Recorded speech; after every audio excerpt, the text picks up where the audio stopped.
You ever notice how every time a new game drops, it's either a sequel, a remake, or some soulless live service mess with a 100 gigs day one patch? Look, I'm not here to sound like your grandpa yelling back in my day, but at some point we gotta admit the truth.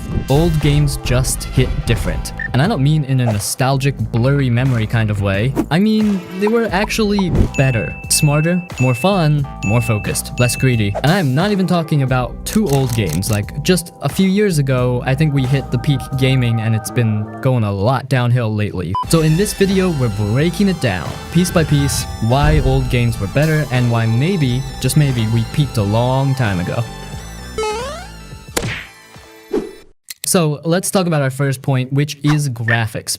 This is where people love to pretend like newer automatically means better. Yeah, sure. Games look more realistic today. You got your 4K textures, ray tracing, dynamic lighting, cinematic motion blur, because who doesn't love blurry images? Cool, but let's be honest for a second. Graphics haven't actually evolved. They've just gotten shinier. Back in the day, every generation felt like a jump. We went from 2D to 3D, from blocky polygons to fully animated faces, from side scrollers to open worlds. That stuff felt magical. Like gaming was leveling up every few years. Now, you look at a game from 2015 and compare it to one from 2025 and it's like, okay, cool, the puddles reflect a little better now. Is that it? Is that your revolution? Let's be real, visual progress has hit a wall. We've already hit the almost real ceiling. From here on out, all we're doing is polishing. You're not blown away anymore, you're just squinting at lighting effects and shadows like you're reviewing a tech demo. And here's the worst part, all that extra graphical power, it comes at a cost. Higher system requirements, bigger install sizes, lower performance, and dev teams spending years just to make a damn tree look more realistic. For what? So you can say wow for 5 seconds before skipping the cutscene? Meanwhile, old games had style. They had to make art with limits. And because of that, they made bold choices, iconic designs, memorable worlds. You remember how the original Prince of Persia moved.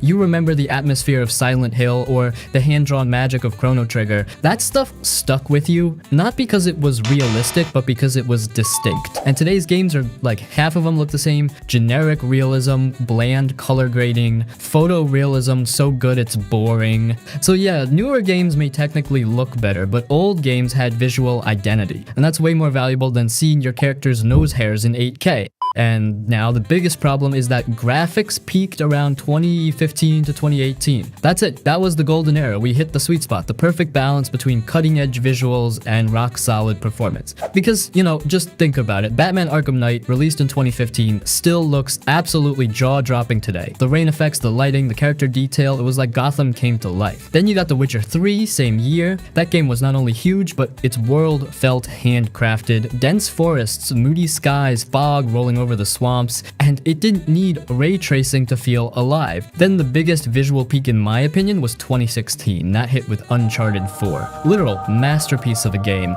This game looked like a CGI movie and it ran on a PS4. Not a $2,000 GPU, but a freaking PS4. The animations, the facial expressions, the water physics, it was insane. And to this day, very few games have topped it in pure visual vibe. By 2018, we had Red Dead Redemption 2, which basically dropped the mic and walked off stage, and we haven't gone beyond that since then at all. And well, what happened after that? Everything just kind of flattened. Sure, some games have more technical features now, ray tracing, DLSS, all that buzzword stuff, but the actual art direction and visual impact hasn't leveled up. If anything, it's gotten more sterile, too clean, too real. Like, yeah, cool, the lighting in your apartment looks accurate in Cyberpunk 2077, but would you rather stare at that for 60 hours? Yes! Or ride through the heartland in RDR2 as the sun sets behind the mountains? That 2015 to 18 era hit a perfect visual peak. Games were beautiful, but still ran well. They had distinct art styles, not just overprocessed photorealism. Devs weren't spending 5 years making a teacup look physically accurate.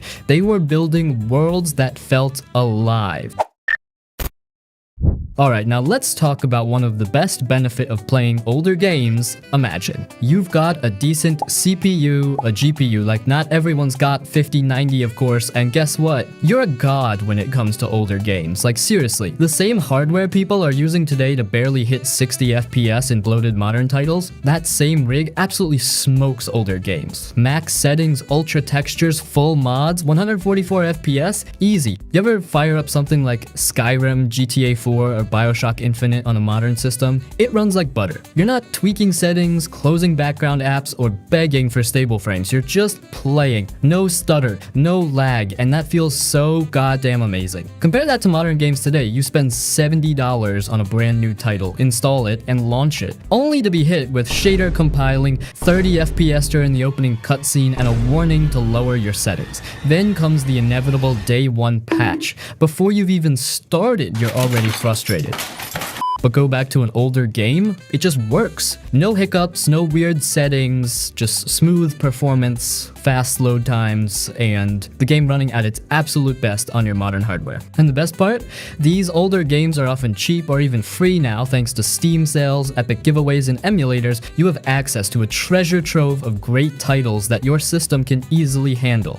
You don't need the latest, most powerful PC to enjoy yourself. You already have what you need, and the games are sitting there, waiting to be rediscovered. It's like owning a race car and finding out the whole track is wide open. But let's talk about one of the biggest scams in modern gaming. You don't even buy the full game anymore. Back in the day, you bought a game, opened the box, popped in the disc, and that was it. No internet, no problem. You could play the entire game right out of the box, start to finish. Today, you pay $70 for a physical edition and get an 85 megabyte disc. Seriously, Bethesda did this with Doom: The Dark Ages and the new Indiana Jones game. The disc was basically just a license key and a shortcut telling you to download the actual game. What's the point of even including a disc at that point? It's not a game, it's a coaster with a logo. And after downloading the full game, you still get hit with a massive day one patch. It's like buying into early access but with extra steps. Even worse, gamers have been conditioned to accept this. Day one patches are normal, they say, but they weren't always. Developers used to ship a game that actually worked on release because they had no other option. No hotfixes, no server-side band-aids, just a finished product that had to earn your trust out of the box. Old games respected your time and your money. Today, you're often buying into a buggy mess that might only be good after 14 patches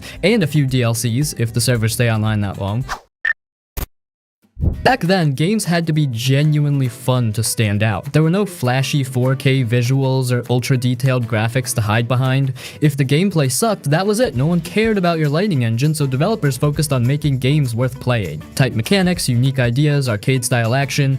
It was all about how the game played, not how pretty it looked. Think about Crash Bandicoot, Tony Hawk's Pro Skater, or Metal Gear Solid. These weren't graphical powerhouses, but they were addictive. You always wanted one more level, one more boss, one more try. Even Half-Life 2, while visually impressive at the time, earned its place through pacing, smart design, and immersive world building. Today, too many games feel like tech demos, flashy lighting and cinematic trailers, but where's the fun? Modern developers often seem more interested in impressing reviewers than players. They prioritize cinematics, photorealism, and intricate eyeball reflections over core gameplay. But the games we remember, the ones that hold up, are the ones that were fun. Titles like Devil May Cry, Prince of Persia, Sands of Time, and Max Payne had soul. They didn't need ray tracing to be iconic. And now this is one of the most annoying things about some new single-player games.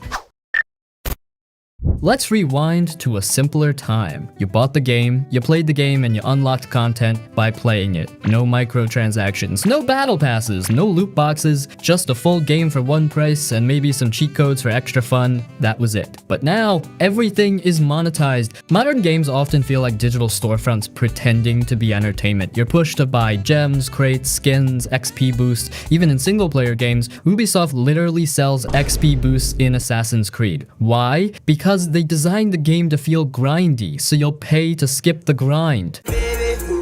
It's manipulative, it's not about fun, it's about wearing you down until you open your wallet. Older games rewarded your curiosity and skill. You unlocked secret content by discovering it, not by paying for it. Infinite ammo, god mode, weird hidden modes, all unlocked through gameplay. Today, it's limited time cosmetics and premium store rotations, and we've been tricked into thinking this is normal. It's not, it's exploitative.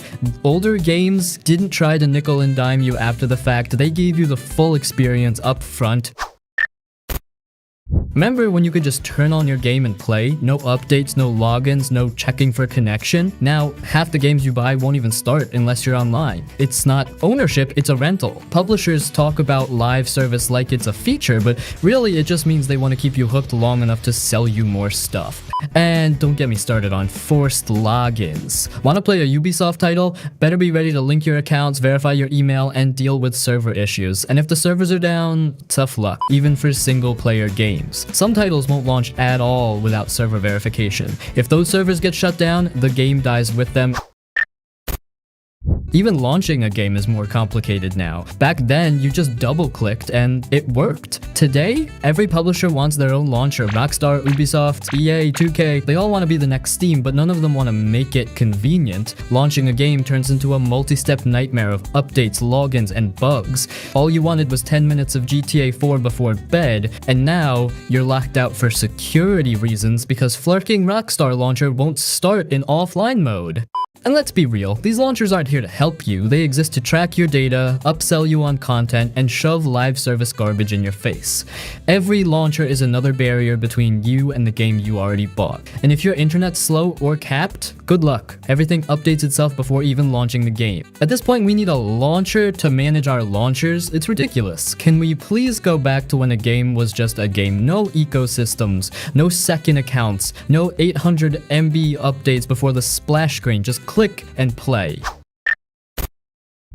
And lastly, let's talk about how bloated most modern open-world games have become. What used to be about freedom and discovery has become a checklist simulator. You get 500 collectibles, repetitive fetch quests, and towers to unlock more icons on the map. Crafting systems are tacked on, and optional side content exists solely to stretch playtime. Developers saw what worked in games like The Witcher 3 or Assassin's Creed and just started copying it, without understanding what made those games special. So yeah, basically what I'm trying to say is there's never been a better time to play older games. They're way cheaper now. Like, you can grab some legit classics for the price of a pack of fries, and honestly, a lot of them still hold up surprisingly well, sometimes even better than newer games when it comes to fun and storytelling. Plus, they run super smooth on older PCs, no crazy GPU needed, and the modding community has got our backs, and still going strong with tons of stuff to make these games look and play even better today. Anyway, if you're thinking about checking out more awesome older gems, feel free to browse around the channel. I've got plenty more videos for you, and hey, if you like this one,